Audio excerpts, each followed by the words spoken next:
Hi hello welcome to our channel. నేను మీ సిరి. ఈరోజు మనం చెప్పుకోబోయే కదా మిసెస్ అగస్త్య పార్ట్ 112. కథలకు వెళ్ళే ముందు వీడియోని లైక్ చేయండి. హోటల్ రావడంతో ఇద్దరు ఆగారు. అవని కలిసి లంచ్ కూర్చున్నారు. మా చందన ఎలా ఉంది అని నవ్వుతూ అడిగింది ఆవిడ. చాలా బాగుంది శ్రీధ బదులిచ్చింది. ఇంకా అలాగే మొండిగా ఉందా అని ఆవిడ కూడా నవ్వింది. శ్రీధ నవ్వేసి లేదు, చాలా మంచిది, చాలా కూల్ అంది. సడన్గా పెళ్లి చేసుకుందంటే నేనే నమ్మలేకపోయాను. నా బలవంతం మీదనే వెంటనే చెప్పింది శ్రీధ. మంచిది. అలాగే ఒంటరిగా ఉండి కుమిలిపోతుందేమోనని నేను కంగారు పడ్డాను. ఇప్పుడు సంతోషంగా ఉంటే అంతకంటే ఇంకేం కావాలి అని అంది ఆవిడ. వీళ్ళు మాట్లాడుకుంటుండగానే వంశీ కాల్ రావడంతో విన్ని అక్కడి నుంచి బయటికి వెళ్ళిపోయింది. ఇప్పుడు చాలా సంతోషంగా ఉంది, మీరు కంగారు పడకండి. తన ప్రాబ్లం సాల్వ్ అయిపోయిందా? ఆవిడ మాటలు శ్రీధకి అర్థం కాలేదు. ఆవిడ చందన గారి ఫ్రెండ్ కదా, ఆవిడకన్నీ తెలిసేమో. ప్రాబ్లమా ఏంటది? అయోమయంగా చూసింది శ్రీధ. తను మీతో ఏం చెప్పలేదా? శ్రీధ లేదన్నట్టు తలాడించింది. ఆవిడ మాటలు విన్న తర్వాత శ్రీధకి అనుమానం మొదలైంది. వివరంగా మరో గంట ఆవిడతో మాట్లాడి విన్నీ వచ్చాక తిరుగు ప్రయాణమయ్యారు ఆ ఇద్దరు. విన్నీని ఇంటి దగ్గర డ్రాప్ చేసి డైరెక్ట్గా చందన బ్యాంక్కి వెళ్ళింది శ్రీధ. అప్పటికే లంచ్ చేసి వర్క్లో కూర్చుని ఉంది చందన. శ్రీధ రావడంతో బయటకొచ్చింది ఆమె. మీతో మాట్లాడాలి, ఇంటికి వెళ్దామా? ఎప్పుడూ లేనట్టు శ్రీధ దిగులుగా కనిపించింది. చందన తలాడించి పర్మిషన్ తీసుకుని శ్రీధతో పాటు స్కూటీలోనే ఇంటికి బయలుదేరింది. దారి పొడవునా శ్రీధ ఏమీ మాట్లాడలేదు. ఇద్దరు ఆనంద్ ఇంటికి బయలుదేరారు. అవంతి ఎవరి దగ్గరుంది? తలుపు తెరుస్తూ అడిగింది చందన. డాడీ ఇంటికి వచ్చారు, డాడీ దగ్గర వదిలేసి వచ్చాను. లోపలికి అడుగు పెట్టింది శ్రీధ. జ్యూస్ ఇవ్వనా? బ్యాగ్ సోఫాలో వేసి వెళ్ళబోతున్నా. చందనని ఆపింది శ్రీధ. ఇలా కూర్చోండి, ముందు మీతో మాట్లాడాలి అని శ్రీధ పిలవడంతో ఒక్క నిమిషం అంటూ వెళ్ళి ఇద్దరి కోసం జ్యూస్ తీసుకొచ్చింది చందన. కాసేపు మౌనం. తాగు శ్రీధ, ఎండని పడొచ్చావు కదా అంటూ బలవంతం చేసింది చందన. కాసేపటి తర్వాత మీరు డాడీతో హ్యాపీగా ఉన్నారా అని అడిగింది శ్రీధ. కొత్తగా ఈ ప్రశ్న ఏంటి? కనిపించడం లేదా? చందన నవ్వింది. తన గురించి ఇంత బాగా ఆలోచించి మంచి కోరి శ్రీధ అంటే ఆమెకు బాగా అభిమానం. ప్లీజ్ చెప్పండి. శ్రీధ గొంతులో ఏదో వ్యధ. ఉన్నాను అంటే, నమ్ముతాను అంటే చాలా హ్యాపీగా ఉన్నాను. అది చిరునవ్వుతో చెప్పింది చందన. నేను అలా అడగొచ్చలేదో తెలియదు కానీ బట్ అడగాలి అంటూ, మా డాడీకి మీకు మధ్య ఫిజికల్ రిలేషన్ ఉందా? శ్రీధ స్వరం లోతుగా వచ్చింది. మొదట ఆ మాటకి షాక్ అయినా తేరుకుని చందన అవునన్నట్టుగా తలాడించింది. పిల్లలు? శ్రీధ ఆమెనే చూస్తూ అడిగింది. చందన కళ్ళు నేలకవాలే. ఆ ఆలోచన లేదు శ్రీధ అంది. అదే ఎందుకు? నాకు చిన్న సమస్య ఉంది, పిల్లలు కలగరు అని ఎటో చూస్తూ అంది. డాడీకి విషయం తెలుసా? లేదు, తెలీదు. మీరెందుకు డాక్టర్కి చూపించలేదు మరి అని చందన నీ అడిగింది శ్రీధ. ఇప్పుడు మీ డాడీకి ఇష్టం ఉండదుగా, ఇబ్బందిగా కూడా ఉంటుంది ఏమో. నేను ఇంకా అడగలేదు, డాక్టర్ దగ్గరికి వెళ్ళడం అనవసరం అనిపించింది అని చందన చెప్పింది. ఎంత పొరపాటు పడుతున్నారండి మీరు? శ్రీధ స్వరంలో ఆవేదన కొట్టొచ్చినట్లుగా కనబడుతోంది చందనకి. శ్రీధ, చందన ఏదో మాట్లాడబోతుంటే శ్రీధ మధ్యలోనే ఆపింది. నిజం చెప్పండి, మీకు పిల్లలు కావాలని మీకు లేదా? శ్రీధ అడిగింది. లేదు శ్రీధ, చందన సమాధానం ఇచ్చింది. అబద్ధం, మీరు చెప్పేది అబద్ధం. పెళ్ళైన ప్రతి ఒక్కరికి తన బిడ్డలతో తన భర్తతో సంతోషంగా ఉండాలని ఖచ్చితంగా అనుకుంటుంది. మీకు లేదు అన్నంత మాత్రాన నేను నమ్ముతాను అని అనుకుంటున్నారా? మనం హాస్పిటల్కి వెళదాం అని చెప్పింది శ్రీధ. శ్రీధ వద్దు, అర్థం చేసుకో, నాకు ఇష్టం లేదు ఇప్పుడు అని చందన అంది. మీరు మా డాడీ కోసం కూడా కాంప్రమైజ్ అవ్వడం నాకు అస్సలు ఇష్టం లేదు, శ్రీధ గట్టిగా చెప్పింది. అలాంటిదేమీ లేదు శ్రీధ, ఇప్పుడు అంతా సరిగ్గా ఉండదు, అర్థం చేసుకో. ఎందుకుండదు? మీ వయసు ఎంతని? దయచేసి ఇలాంటి నిర్ణయాలు తీసుకోవద్దు అని శ్రీధ మరి కాస్త గట్టిగా చెప్పింది. శ్రీధ వదిలేయ్ ప్లీజ్. పాపం తీసుకుని అదే సమయంలో ఇంట్లోకి వచ్చాడు ఆనంద్. ఏం వదిలేయాలి అని అడగ్గా అక్కడ అతను ఊహించని చందన ఉలిక్కిపడింది. ఇక్కడ మేమున్నట్టు మీకెలా తెలిసింది? ఆమె తడబడుతూ అడిగింది.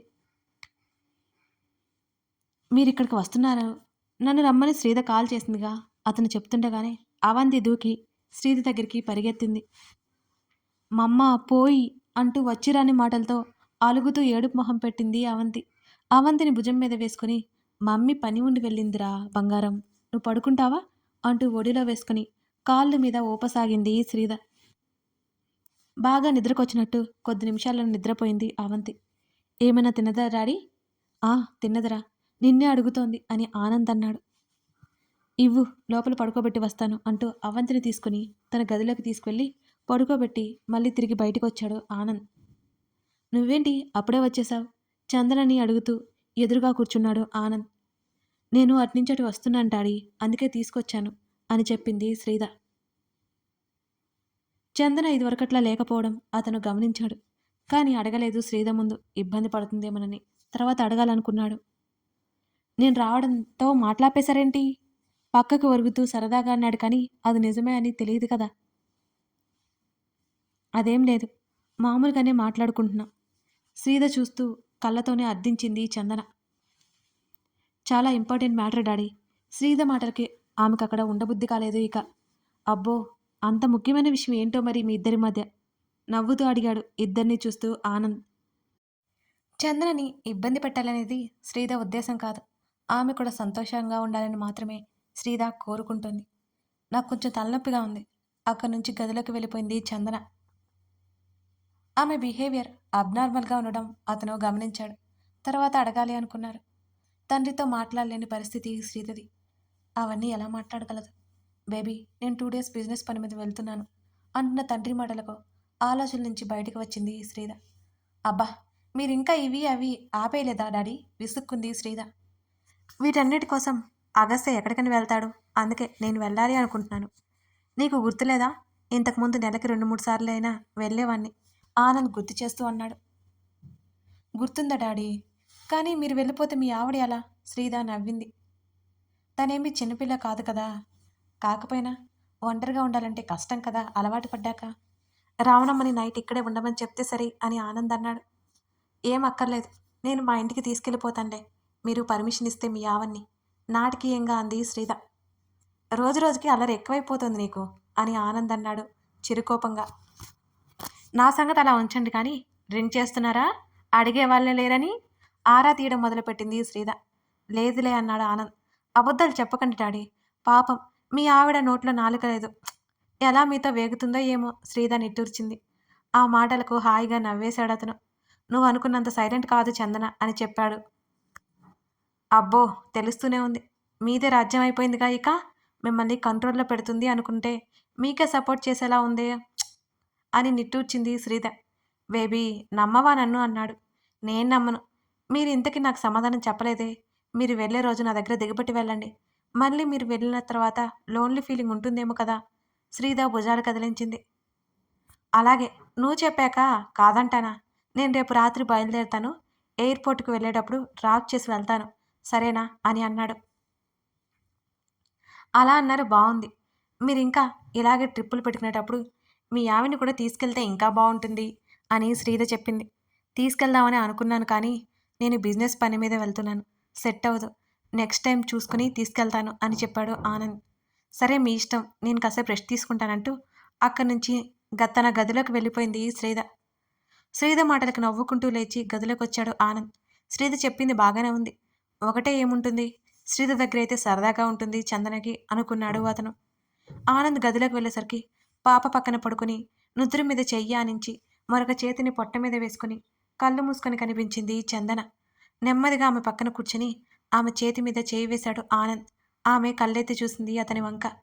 ఏమైంది, ఒంట్లో బాలేదా అని అతను ఆదుర్దాగా అడిగాడు. అదేం లేదండి, కాస్త అలసటగా ఉంది.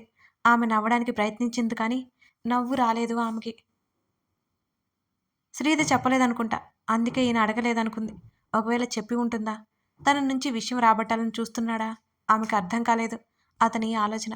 సరే సరే, రెస్ట్ తీసుకో అంటూ తన చేతిని వెనక్కి తీసుకోగానే ఆ చేతిని పట్టుకుంది చందన. లేవబోతున్న అతను ఆమె వైపు చూశాడు. శ్రీధ ఏం చేస్తుంది? రూమ్లోకి వెళ్ళింది అని అన్నాడు. ఆమె లేచి కూర్చుంది. లేచావేం, కాసేపు పడుకో, అప్పుడే రిలీఫ్గా ఉంటుంది అని ఆనంద్ ఆమెనే చూస్తూ చెప్పాడు. అతనికి దగ్గరగా జరిగి అతని ఒడిలో తల పెట్టుకుంది. చిన్నగా నవ్వుతూ చూశాడు ఆమెని. ఆమె కళ్ళు మూసుకుంది ఆలోచిస్తూనే. చూసావా ఎలా తగ్గిపోయిందో? ఆమె చేతిని పొట్ట మీద పెట్టుకుని అడిగాడు. చందనకి నవ్వొచ్చేసింది.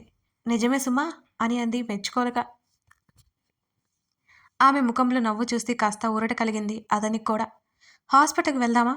ఆ మాటకి ఉలిక్కిపడ్డట్టు చూసింది చందన. హాస్పిటల్‌కా? ఏ? ఎందుకు? ఆమె తడబడుతూ అడిగింది. నువ్వేం బాగున్నట్టు నాకు అనిపించడం లేదు చందన అని అన్నాడు ఆనంద్. ఆమె ఊపిరి పీల్చుకుంది. అదేం లేదండి. చెప్పాను కదా! కొంచెం తలనొప్పి అని. ఆల్రెడీ టాబ్లెట్స్ కూడా వేసుకున్నానుగా. మీరేం కంగారు పడకండి. ఏం లేదు అని అంది. సరే. ఇబ్బందిగా ఉంటే చెప్పు. హాస్పిటల్ పక్కనే ఉంది అని ఆనంద్ అన్నాడు. సరే సరే. ఆమె చెప్తుండగానే తలుపు కొట్టిన శబ్దం వినిపించింది. చందన లేచి కూర్చుంది. ఆనంద్ తలుపు తెరిచాడు. శ్రీధ గది లోపలికొచ్చింది. డాడీ నేను వెళ్తున్నాను. కుక్‌ని మీట్ అవ్వాలి అని బ్యాగ్ సెట్ చేసుకుంటూ చెప్పింది శ్రీధ. సరే వెళ్ళిరా. అవంతి ఇక్కడే ఉంటుందిలే అని ఆనంద్ అన్నాడు. వద్దులే డాడీ. నేను ఎలాగో ఇంటికి వెళ్తున్నాను. తీసుకెళ్ళిపోతాను దాన్ని కూడా. జేమ్స్ వచ్చాడు. కారు తీసుకొచ్చాడంటూ ఇద్దరిని చూసింది. సరే పద అంటూ అవంతిని ఎత్తుకుని ముందుకు నడిచాడు ఆనంద్. చందన దగ్గరికొచ్చింది శ్రీధ. చందనని ఆప్యాయంగా హత్తుకుంది. మీ విషయంలో నాకు చాలా బాధగా ఉంది. సంతోషంగా ఉండే హక్కు మీకుంది. నేను చెప్పిన దాని గురించి మరోసారి ఆలోచించండి. మా డాడీ చాలా మంచివారు. ఆయన మీకు ఏ విషయంలో అడ్డు చెప్పరు. మీరు సంతోషంగా లేకపోతే అది పూర్తిగా నా పొరపాటే అనుకుంటాను అంటూ దూరం జరిగింది శ్రీధ. అదేం లేదు. నేను మాట్లాడతానులే అని చందన అంది. వెళ్ళొస్తాను అంటూ శ్రీధ బయటికెళ్ళిపోయింది. చందన మంచం మీద కూలబడి అలాగే ఆలోచించసాగింది. శ్రీధ చెప్పింది తనకి సెట్ అవ్వదు. ఇన్నాళ్ళు తను ఆలోచించలేదు కూడా. ఆనంద్ గారికి కూడా ఇలాంటి ఆలోచనలేమీ లేవు. శ్రీధని మేనేజ్ చేస్తే సరిపోతుందిలే అనుకుంది. కాసేపటికి ఆనంద్ వచ్చాడు. ఆమె భుజం మీద చేయి పడగానే ఉలిక్కిపడి చూసింది చందన. రెస్ట్ తీసుకోమంటే ఏం ఆలోచిస్తున్నావే అని అడుగుతూ పక్కనే కూర్చున్నాడు. వెళ్ళిపోయారా అని అడిగింది. వెళ్ళిపోయారు. నీతో ఒక విషయం చెప్పాలి అనగానే ఏమిటన్నట్టు చూసింది. అతను వెళ్లాల్సిన సిటీ గురించి, బిజినెస్ వ్యవహారాల గురించి మాట్లాడాడు. ఎన్ని రోజులు ఆమెకి బెంగ కలిగింది. 2 రోజులు అంతే అని అన్నాడు. ఆమె చేతిని సున్నితంగా పట్టుకుని. నన్ను కూడా తీసుకెళ్ళొచ్చు కదా మీరు. ఆమె చిరుకోపంగా చూసింది. ఈసారి వీలు పడదు. నెక్స్ట్ టైం చూస్తాను అని అన్నాడు మృదువుగా. సరే. ఏంటి సరే ఉండలేవా? ఆ మాటల్లో ఏదో అల్లరి. మీరు ఉండగా నేనెందుకు ఉండలేను? ఆమె మూతి బిగించి చూసింది. ఉండగలవా అయితే అన్నాడు. ఆ ఉంటాను. నువ్వు ఉండలేవోనని వేరే మార్గం చూశాను. కానీ ఉండగలను అన్నావు కదా అనగానే మార్గమా? ఏంటది? అని ఆతృతగా చూసింది చందన. ఉండగలను అన్నావు కదా ఎందుకులే ఇప్పుడు అంటూ నిట్టూర్చాడు ఆనంద్. కావాలని చేస్తున్నారు కదా మీరు? ఉండలేను. మీరు చెప్పండి గట్టిగా అడిగింది చందన. ఒప్పేసుకున్నావన్నమాట. నవ్వాడు. ఒప్పుకున్నాను మహాప్రభు. చెప్పండి అని అంది చందన. శ్రీధర్ 2 రోజులు నిన్ను ఇంటికి పంపించమని చెప్పింది. నేను అటునుంచి అటు వెళ్తే నువ్వు ఒంటరిగా ఎందుకని తనే చెప్పింది. వెళ్తావా మరి అని అడిగాడు. వెళ్ళను అని చెప్పడానికి కారణాలేమీ లేవు కదా. వెళ్తాను అని చెప్పలేకపోతోంది కూడా. కానీ ఆయన బాధపడతారేమోనని వెళ్తాను అంది చందన. సరే రెస్ట్ తీసుకో. ఇలా మాట్లాడుతూ కూర్చుంటావా? అసలే బాలేదన్నావు అని ఆనంద్ అన్నాడు. బానే ఉంది అంటూ అతని చుట్టూ చేతులేసి అతని భుజం దగ్గర ముఖం దాచేసుకుంది చందన. ఇబ్బంది అయితే ఇక్కడే ఉండు. బేబీతో నేను మాట్లాడతాను అని అన్నాడు ఆనంద్. అబ్బా అదేం లేదండి వెళ్తాను. ఈ మంత్ బ్యాంక్లో రిజైన్ పెట్టేస్తాను అని చందన చెప్పింది. నీ ఇష్టం అని చెప్పానుగా. ఆమె చుట్టూ చెయ్యేస్తూ అన్నాడు ఆనంద్. ఆమె చిన్నగా నవ్వింది. నేనొక విషయం అడుగుతాను. అబద్ధం చెప్పకూడదు మరి. ఆమె అలాగే ఉండిపోయి అడిగింది. ఏంటది? మీకు ఇన్నాళ్ళు ఎవరూ నచ్చలేదా అని అడిగింది. నచ్చలేదు అని చెప్పను. ఆలోచించలేదు అంతే. ఒకరికి కమిట్ అవ్వాలని ఆలోచన లేదు. నా బేబీని పెంచడంలో నేనేం పట్టించుకోలేదు. కానీ నాకే తెలియకుండా ఒకసారి పొరపాటు చేయబోయాను అని అనగానే పొరపాటా? ఆమె ఆదుర్దాగా చూసింది ఆయన వంక. కథ కొనసాగుతోంది. ఎలా అనిపిస్తోంది కదా? డైలీ 2 ఎపిసోడ్స్ ప్లాన్ చేశాను కదా! మిస్ చేయకుండా చూడండి. అలాగే 'ఏకాంత మంత్రం' అనే సిరీస్ కూడా మన ఛానల్‌లో రన్ అవుతోందండి. అది కూడా ఓ లుక్ వేయండి. మిస్ చేయకండి ఫ్రెండ్స్. 2 చాలా బావుంటాయి. Thank you for watching this video.